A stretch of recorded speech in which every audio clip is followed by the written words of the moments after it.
மனிதன் தேவனுடைய வார்த்தைக்கு கீழ்ப்படியாததினால் தேவனை விட்டு ஓடி ஒழிய வேண்டிய ஒரு சூழ்நிலைமை அவனுக்கு உண்டானது. தொடர்ந்து கேளுங்கள்.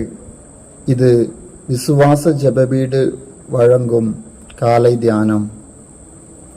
ஆம், பிரியமான தேவனுடைய பிள்ளையே, ஆதியாகம புஸ்தகத்தை வாசிக்கும்போது அதனுடைய 2வது அதிகாரத்திலே ஆண்டவர் ஆதாமுக்கு அநேக காரியங்களிலே கர்த்தர் நன்மை செய்கிறவராயிருந்தார்.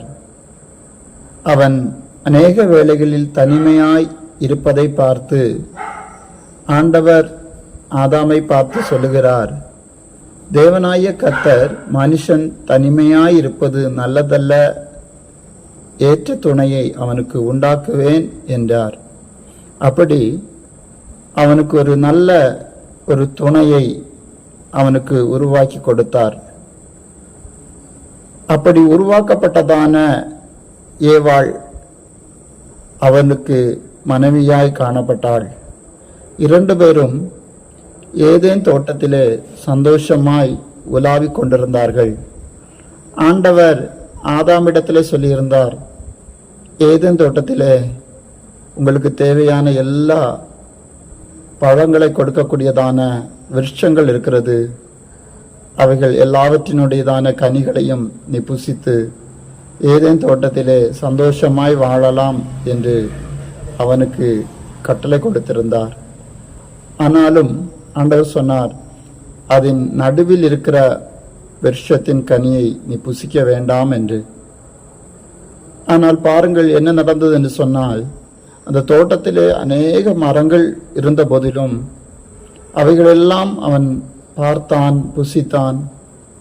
கடைசியில ஆண்டவருடையதான வார்த்தையை மீறி அந்த தோட்டத்தினுடையதான நடுவில் இருந்த விருட்சத்தினுடையதான கனியை ஏவாள் புசித்து அதை தன்னுடைய கணவனாகிய ஆதாமுக்கும் கொடுத்தாள்.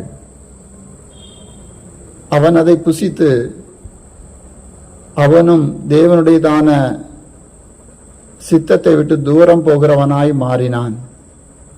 திடீரென்று சொல்லி வழக்கமாய் வேதம் சொல்லப்படுகிறது.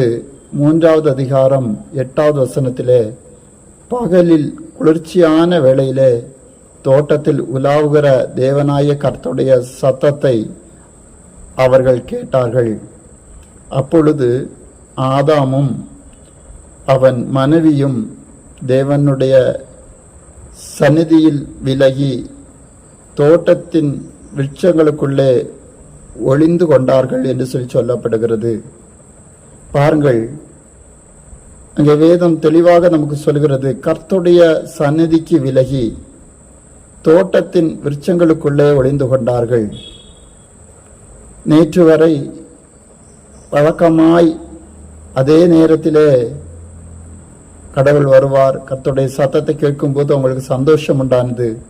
ஆனால் இன்று அந்த பழத்தை, அந்த கனியை அவர்கள் புசித்த போது ஒரு பயம். ஆண்டவருடைய சத்தத்தை கேட்ட உடனே அவர்கள் ஓடி ஒளிந்து கொள்கிறார்கள். அப்பொழுது தேவனாய் கர்த்தர் ஆதாமை கூப்பிட்டு, நீ எங்கே இருக்கிறாய் என்றார். ஆம், பிரியமான தேவனுடைய பிள்ளையே, ஆண்டவருடைய சத்தத்தை விட்டு விலகும்போது, ஆண்டவருக்கு பிரியமில்லாத காரியங்களை செய்யும் போது, ஆண்டவருடையதான சமூகத்திலிருந்து ஓடி ஒழிய வேண்டிய ஒரு சூழ்நிலைமை உருவாகிறது. பாருங்கள், ஆண்டவர் கேட்கிறார், ஏன் இப்படி இந்த சூழ்நிலைமை என்று சொல்லி கேட்டபோது அவர்கள் ஒருவரை ஒருவர் குற்றம் சொல்லிக் கொள்கிறார்கள்.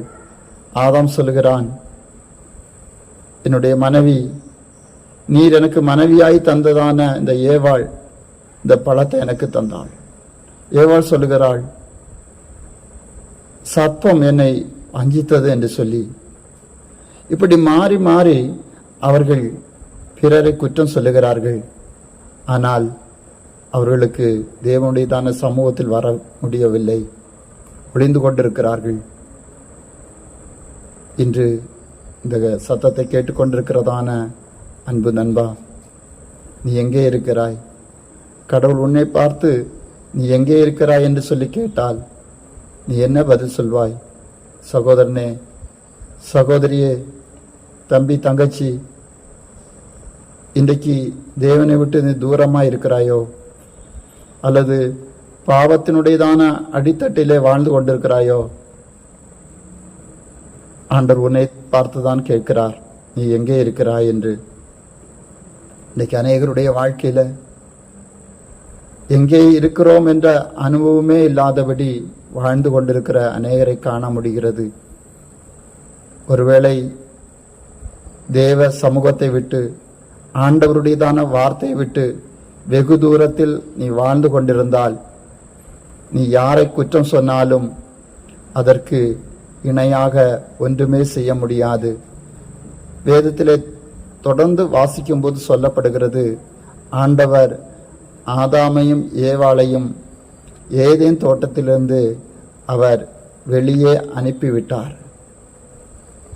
பாருங்கள், அந்த ஏதேன் தோட்டத்திலே அவர்கள் வேலை செய்யாமல் வாழக்கூடிய எல்லா வசதியும் இருந்தது.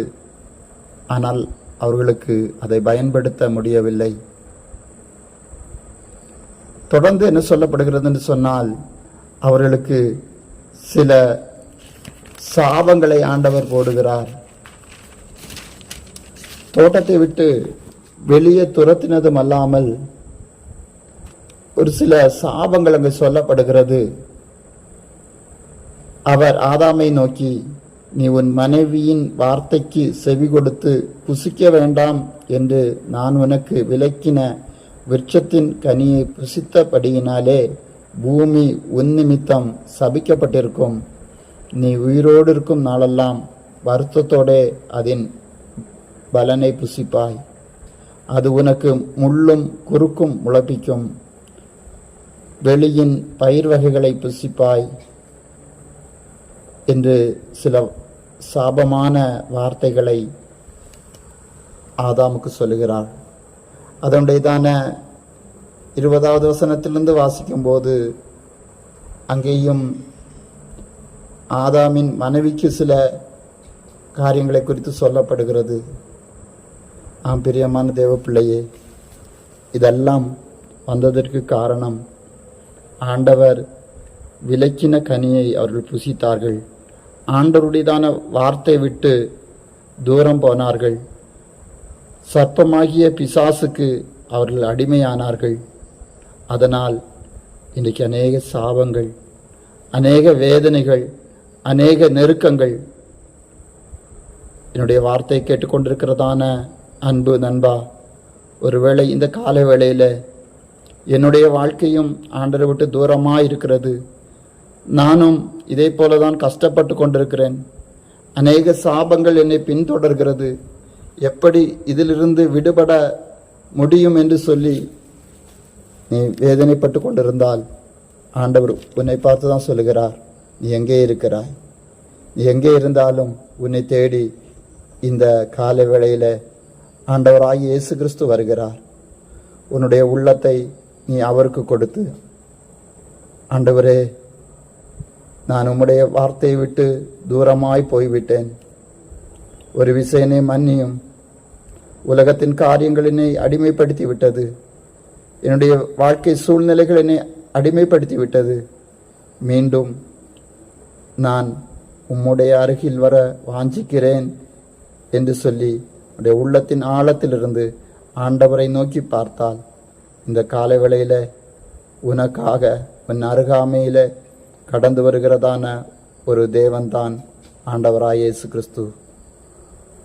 உன்னுடைய வாயை திறந்து ஒரு விசை இயேசுவே என்று சொல்லி கூப்பிடுவாயா? அவர் உன் அருகில் கடந்து வருவார். ஆமேன்.